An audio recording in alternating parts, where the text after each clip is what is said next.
Bonjour, aujourd'hui fais tes prières parce qu'on va suivre la voie de 12 Demon Kings. Autant te dire que dans ce monde-là, il n'y a pas que Satan qui l'habite.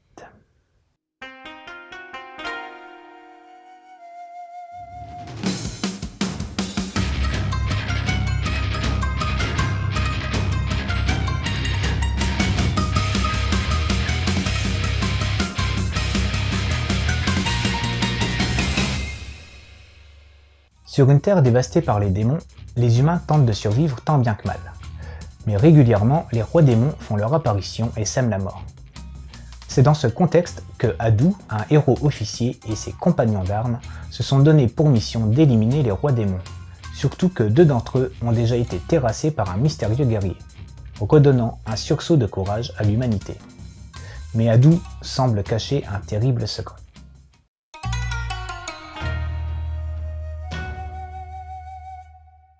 Côté dessin, à vrai dire, au premier abord j'ai pensé « encore un truc lissé qui ressemble à tellement d'autres choses du même acabit ».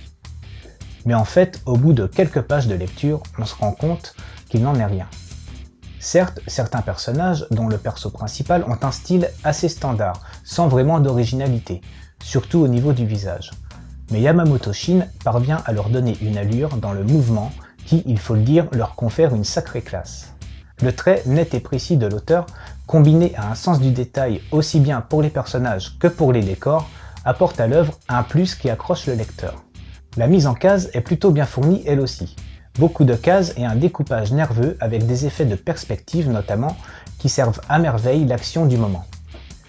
L'édition est on ne peut plus classique, avec couverture souple et jaquette à rabat, mais de qualité.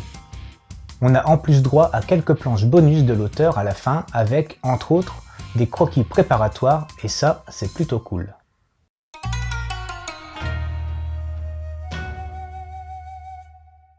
Yamamoto Shin est connu pour l'instant pour avoir été dessinateur sur Monster Hunter Flash, paru en 2011, et Naraku no Adu, 12 Demon Kings par chez nous, qui date déjà de 2015 au Japon.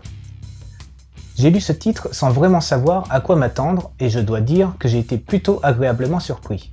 L'histoire est riche en rebondissements, l'auteur sait nous tenir en haleine, nous faire accrocher à ses personnages en leur donnant un fort charisme.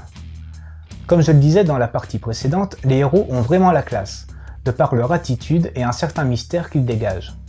Mais Yamamoto Shin joue avec ça, il nous prend à contre-pied plus d'une fois. Alors, on peut être un peu déconcerté au départ, mais on se dit aussi que tout peut arriver à n'importe quel moment et à n'importe qui. Et ça, c'est ce qui m'a plu.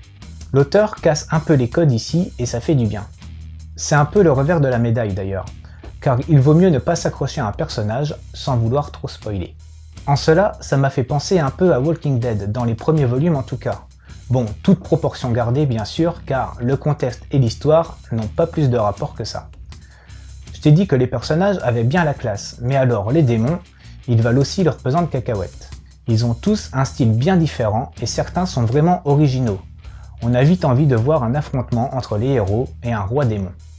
L'auteur a également su développer un univers original qui emprunte beaucoup au médiéval fantastique avec magie et dragons, mais où on peut aussi trouver des trains et des armes avec une technologie plus avancée, ce qui m'a fait un peu penser à Final Fantasy VII personnellement.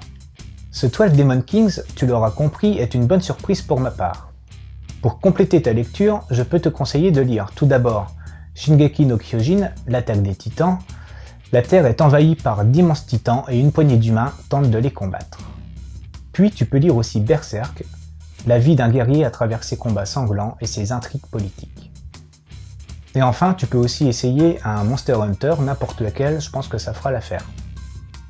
Voilà, c'était Joyson, j'espère que cette petite chronique t'aura donné envie de lire 12 Demon Kings. Je te laisse et continue de suivre la voie du manga.